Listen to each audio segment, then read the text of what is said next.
안녕하세요. 포천시 노인복지관 문해교사 김보영입니다. 오늘도 우리 비대면 학습을 시작하도록 하겠습니다. 자, 와이파이 체크하셨고요. 가로 보기 화면 하셨습니까? 자, 오늘은 지난 시간에 이어서 교훈의 세계 이런 내용을 가지고 공부를 하도록 하겠습니다. 자, 교훈은 주로 아이들이 보는 그 동화책 이솝 우화에 많이 있어요. 근데 우리는 이솝 우화 말고도 또 다른 거를 가지고도 교훈을 살펴보겠습니다. 자, 우리가 볼 그 동화는요, 우화인데요. 이솝이 진 동물들이 나오는 이야기를 우화라고 그러는데요. 여우와 두루미, 바람과 해님, 그 다음에 광고라든가 우리 생각할 문제, 배려, 친절, 질서 이런 것에 대한 이야기를 공부해 보도록 하겠습니다. 자, 먼저 그림을 보실까요? 여우와 두루미예요. 이게 바로 우화예요. 우리나라 동화는 아니지만요. 외국에도 사람들의 마음은 비슷하잖아요. 그래서 이 동화에서 나타나는 게 어떤 것인지 한번 살펴보겠습니다. 지금 여우네 집에 두루미가 놀러 갔어요. 근데 두루미가 땀을 뻘뻘 흘리고 있네요. 맛있게 많이 먹어 하고 접시에다 음식을 담아줬는데 두루미는 도무지 먹을 수가 없어요. 이런 사파가 지금 있어서 내용을 대충 짐작할 수 있겠죠? 자, 그러면 그 긴 이야기를 이렇게 다 쓸 수가 없기 때문에 경기도 평생진흥원에서 나온 책에서 발췌를 해갖고 요만큼만 지금 적었습니다. 자, 빈칸에 어떤 내용이 들어갈지 한번 생각해 보시고요. 밑에다 제가 내용을 적어놨어요. 그리고 교재가 있는 분은 좀 더 자세하게 책을 보시면 되겠습니다. 여우가 어떤 접시요? 납작한 접시에 담긴 음식을 주었습니다. 두루미는 음식을 쿡 찍은 게 아니라 접시를 쿡쿡 찍으며 화가 났습니다. 왜 그래요? 먹을 수가 없었어요. 이번에는 두루미가 여우를 초대했어요.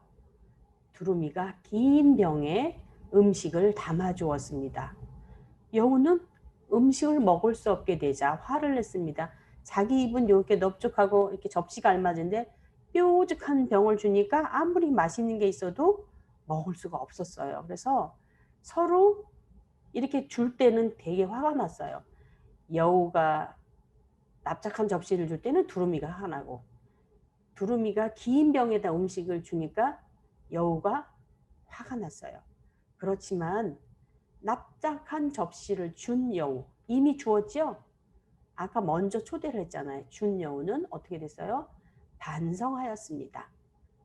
난 쟤하고 이렇게 하는 게 아니라 이 오화의 내용에는 항상 이렇게 교훈적인 게 담아 있어요. 그래서 결론이 어떻게 돼요? 반성을 하는 거예요. 우리가 날마다 반성하면서 쓰는 글이 뭐예요? 일기지요. 그런 것처럼 내가 아까는 좀 너무 심했어. 저 사람의 입장을 생각하지 못했네. 자, 이 짐승은 조류, 새는 부리가 뾰족한 게 특징이죠. 그 다음에 그래서 콕콕 고동, 우렁이 뭐 이런 거 잘 먹으려 다니잖아요. 논 같은 데 이런 데서. 그 다음에 여우는 어떻게 입이 좀 이 부리보다는 넙죽하니까 고기를 잡아먹는다든가 아니면 이렇게 좀 평평짐한 데서 먹을 수가 있겠죠. 그래서 여기서 주는 교훈은 뭘까요? 네, 그렇죠. 대접받고 싶은 대로 너도 대접을 해라. 그죠? 납작한 접시를 준 여우는 반성했어. 내가 이 두루미를 좀 배려했으면 됐을 걸 하는 그 교훈을 여기서 주는 거예요. 자, 다음에 넘어가 보겠습니다. 이번에도 또 잘 아시는 바람과 해님이라는 이솝우화예요. 동물은 아니지만 이런 자연물들이 나와서 사람들한테 마치 사람처럼 얘기를 하죠. 이런 게 우화예요. 우화. 동물들이 나와서 사람들이 하지 못하는 이야기들을 이렇게 하는 거. 근데 누가 이솝이라는 사람이 졌어요. 이 사람은 한 사람일 수도 있고 여러 사람일 수도 있고 뭐 그렇다고 그래요. 우리가 민담이나 설화 이야기가 또 보태고 이렇게 되죠. 그런 것처럼 이런 이야기예요. 바람과 해님. 햇님 아니고 해님. 그렇죠? 요거 쓰기에 사이시옷 없고 그냥 해님 이렇게 되는 거 눈여겨보시고요. 자, 그럼 대화가 나왔어요. 이렇게 큰 따옴표가 나왔네요. 누가 한 말이에요. 자, 그럼 누가 힘이 더 센지 내기해보자 이랬어요. 누가 했는지 누가 말을 했을까요? 바람이 했을까요? 해님이 했을까요? 자, 내가 바람을 세게 불면 외투가 벗겨질 거야. 누가 말 바람을 세게 분다고 하니까 이거는 바람이 한 말이겠지요. 그럼 이 앞에는 아마도 해님이 말했을 거예요. 물론 다른 상황이 있지만 이 책은 이 이야기는 어떻게 돼요? 더하기 책에서 짧게 요약을 한 거기 때문에 앞에 어떤 내용이 있는 거는 책에서 보시면 돼요. 그래서 책이 없는 분들도 볼 수 있게 좀 이렇게 대화만 잠깐 이렇게 발췌를 한 겁니다. 내가 바람을 세게 불면 외투가 벗겨질 거야. 자, 그럼 어떤 얘기를 했을 것 같아요? 외투를 벗기는 얘기를 한 거예요. 누구의? 지나가는 나그네. 이 나그네가 지금 즐거운 마음으로 막 가고 있어요. 길을 가고 있어요. 어딘가. 그런데 이 두 자연물, 바람과 해님이 내기를 보는 거예요. 쓸데없이 이렇게 내기를 하는, 힘자랑을 하는 거예요. 자, 내가 세게 불면 내가 이길 걸? 아니야. 내가 이길 거야. 서로 이렇게 힘자랑을 했어요. 그러자 바람이 세게 부니까 어떻게 돼요? 나그네는 외투가 벗겨지지 않게 꽉 잡았습니다. 자, 꽉. 이런 건 뭐예요? 의성어. 소리가 나서 뭔가 흉내내는, 그냥 벗겨지지 않게 잡았습니다. 이런 것보다 꽉 잡았습니다 하면 더 효과가 있는 거죠. 자, 여기 그 다음에 큰 따옴표가 나왔네요. 무엇을 따뜻하게 비추면 외투를 벗을 거야. 햇살. 그쵸? 햇살을 따뜻하게, 아니면 햇볕 따뜻하게 비치면 어떻게 돼요? 외투를 벗을 거야. 그쵸? 햇볕이나 햇살 같은 게 맞겠죠? 책에서 햇살이라고 했기 때문에 햇살이 되겠습니다. 외투를 벗을 거야. 누가 그랬어요? 해님이 그랬어요. 해님이. 나그네는 잡고 있던 외투를 벗었습니다. 왜요? 너무 더웠어요. 벗지 말라고 해도 훌훌 다 벗어버렸어요. 자, 그래서 바람과 해님의 내기에서는 누가 이겼나요? 해님이 이겼어요. 자, 여기서는 어떤 교훈이 있을 것 같아요? 그렇죠. 반드시 힘만으로 모든 걸 이길 수 없다는 것을 보여주는 거예요. 그렇죠? 그래서 때로는 부드러운 것이 강한 것을 이길 수도 있다. 우리가 부모님, 어머님, 아버님이 훈육할 때도 너무 강하게 엄하게 회초리를 든다든가 해서 더 엇나가는 경우도 있어요. 바로 이런 경우를 말하는 거예요. 그 외에도 다양한 예가 많겠지만 이렇게 간단한 단순한 동화에서 우리가 이런 것을 배우고 지나가는 겁니다. 자, 넘어가 보겠습니다. 자, 그럼 그런 동화에만 교훈이 있나요? 아니요. 이런 캠페인이나 이런 데에 친절은 배려입니다. 이런 말이에요. 진짠가요? 그렇게 느끼세요? 자, 그럼 한번 보겠습니다. 먼저 미소를 보내보세요. 이렇게 웃고 있는데 좀 뭐라고 하는 사람 없죠? 웃는 얼굴에 침 뱉으랴? 이런 속담도 있잖아요. 자, 함께 웃는 세상이 다가옵니다.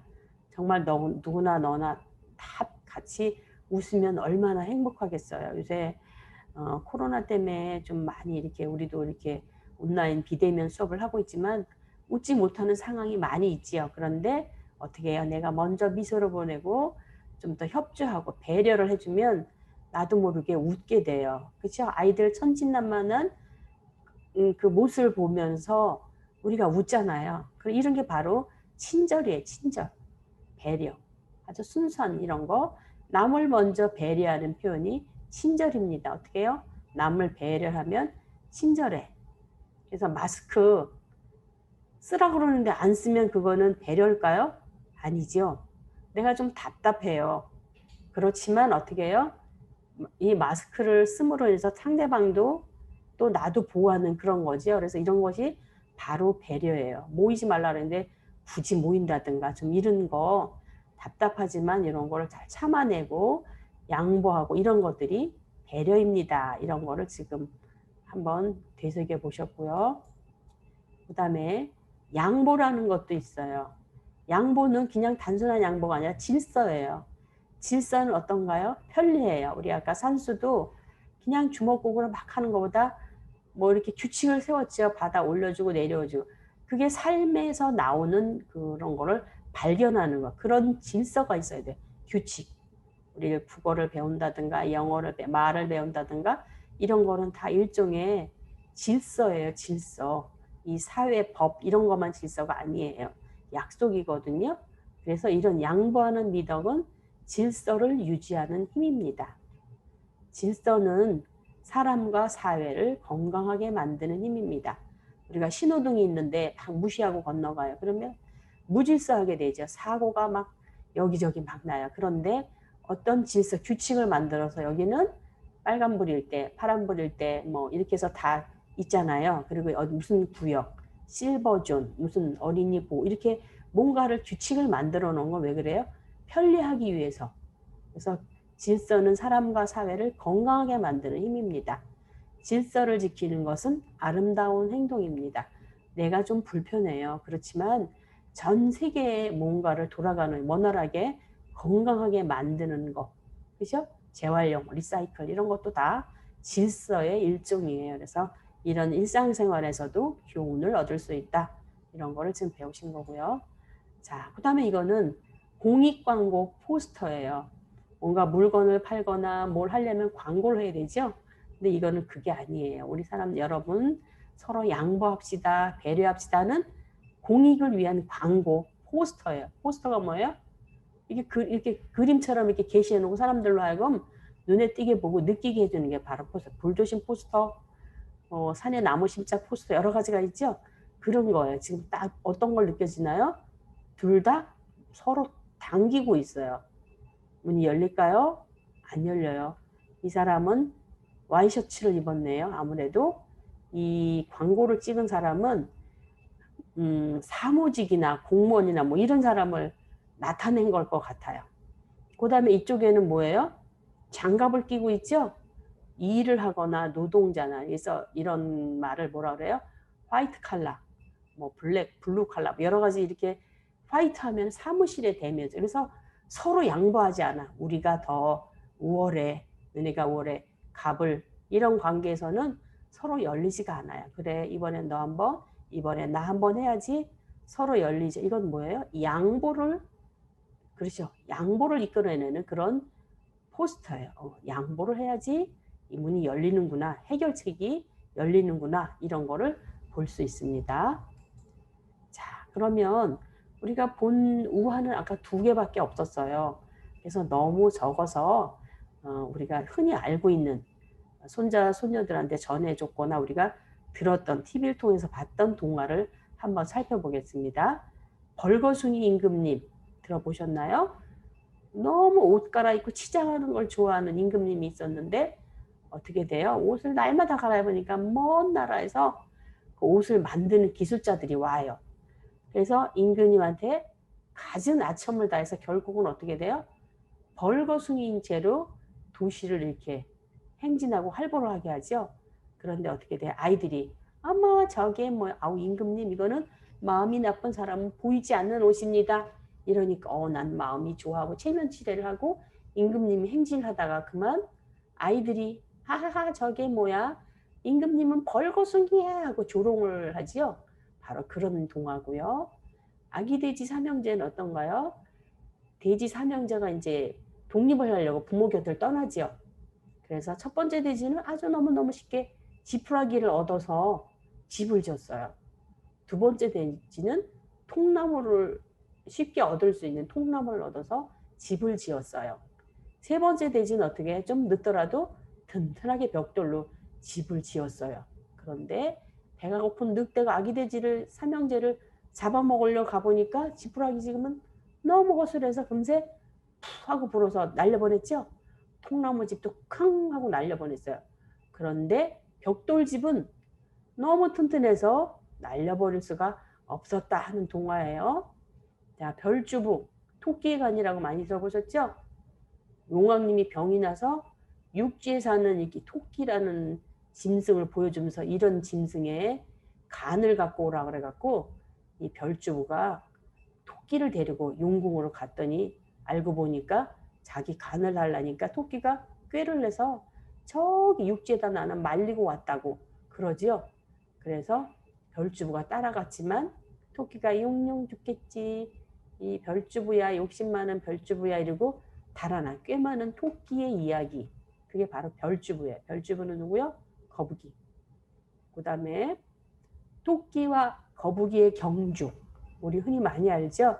토끼는 아주 빠른 거의 대명사. 빠른 거를 대표하는 짐승. 거북이는 아주 느린 볼을 대표하는 짐승이죠. 그런데 경주할 때 누가 이겼어요? 거북이가 이겼어요. 자, 여기서 주는 교훈이 뭔지 보고요. 흥보와 놀부가 있어요. 마음 착한 흥보와 아주 나쁜 욕심쟁이 놀부가 있었어요. 그래서 어떻게 돼? 결국은 얘가 놀부가 맨날 흥보나 누구 다른 사람들한테 욕심 부리고 다 걷어가지요. 근데 결국은 박씨, 제비가 갖다 준 박씨에 그 저기가 다 들어있어요. 한 사람은 복을 주고 누구? 흥부. 한 사람은 벌을 주고. 그래서 착한 사람은 복 받고 놀부는 벌 받고 이런 거 인과응보적인 이야기가 흥부놀부죠. 그 다음에 임금님기는 당나귀기. 이거는 뭐예요? 임금님기가 당나귀처럼 생겼어요. 그런데 이거를 숨기고 누구만 알고 있어? 이발사만 알고 있어. 이발사는 임금님의 귀를 이발을 맨날 해줘야 되잖아요. 그런데 자기 혼자 비밀을 간직하고 있기에는 너무 답답해. 누구한테 얘기를 하면은 사형을 당할지도 모르거든요. 그래서 어디다 갈대밭에 가서 맨날 외치는 거예요. 으하하하하 임금님의 귀는 당나귀기. 당나귀 그러니까 바람이 불 때마다 갈대가 흔들흔들 하면서 임금님의 귀는 당나귀기 당나귀기 이렇게 외쳐대는 거예요. 자, 아이들이 굉장히 재밌어 하겠죠? 이런 동화에도 교훈이 숨어 있어요. 어른들이 우리 아이들은 이런 동화를 읽으면서 이런 교훈을 받았으면 좋겠다 하고 어떤 목적을 가지고 썼겠죠. 자, 이거 어떤 건가요? 아첨에 놀아나면 벌거숭이 임금님처럼 조롱받는다. 예, 벌거숭이 임금님처럼 비유법을 썼기 때문에 직유 우리 시에서 배웠죠. 그런 것처럼 이 바로 임금님이죠. 뭐 벌거숭이 임금님. 그렇죠? 그 다음에 2번. 기초를 튼튼하게 해야 위험에 대비할 수 있다. 아까 벽돌로 만든 집 있죠? 늑대로부터 보호할 수 있는 아기돼지 삼형제 이야기고요. 꾸준함, 성실함은 재능보다 더 가치 있어. 아무리 잘난 척 해봤자 너 달리기 잘한다고? 내가 비록 느린 보지만 나는 쉬지 않고 열심히 달려서 이겼어. 이거죠? 꾸준함이 훨씬 더 가치 있는 것이다. 뭐 이기고 지는 것보다도 이게 더 이길 수 있다. 이런 걸 얘기해 주고요. 4번. 진실은 숨긴다고 숨겨지지 않아요. 진실 어디 있어요? 여기? 임금님 귀는 당나귀 귀예요. 그거를 사람들한테 이렇게 하고 나는 귀가 이렇게 생겼다 하고 이렇게 했으면은 이게 좀 괜찮을 텐데 그게 부끄럽거나 아니면 여러 가지 권위의식에 의해서 그걸 발설하면 막 다 죽이고 이렇게 됐거든요. 그러니까 어떻게 돼요? 너무 답답하니까 외쳐갖고 진실이 나오는 거야. 바람이 불 때마다 임금님기 당나귀기 이렇게 외쳐지죠. 그래서 진실은 숨긴다고 숨겨지지 않는다. 언젠가 드러난다. 이런 이야기죠. 착한 사람은 복을 받고 악한 사람은 벌 받는다. 아까 여기 있었죠? 흥부놀부. 누가 복을 주고 누가 저기를 했나요? 박씨에서 나온 그쵸? 슬근슬근 톱질화서에서 딱 나오니까 하나는 금은보화가 쌀이 나오고 하나는 막 도깨비나 이런 것들이 나왔죠. 그다음에 똥물도 나오고 그래서 벌을 받는 이야기가 나왔어요. 자, 그다음에 헛된 욕심 부리지 말자. 이건 뭐예요? 해학, 풍자. 여기 별주부 토끼간더러 아니 육지동물의 간을 먹어서 이렇게 하자. 그리고 토끼가 재치를 부리죠. 유머러스한 이런 거. 이런 교훈을 주고 있는 게 바로 동화가 이런 교훈을 주고 있어요. 자, 그래서 우리가 일상생활에서도 이렇게 아주 간단한 거지만 아이들 동화에서부터 다 교훈을 받을 수 있다. 이런 거가 우리 배움에 나왔습니다. 자, 좀 재밌었죠? 지난번 그 수학보다는요. 그래서 이거는 그냥 한 번만 보셔도 될 것 같습니다. 수고 많으셨습니다.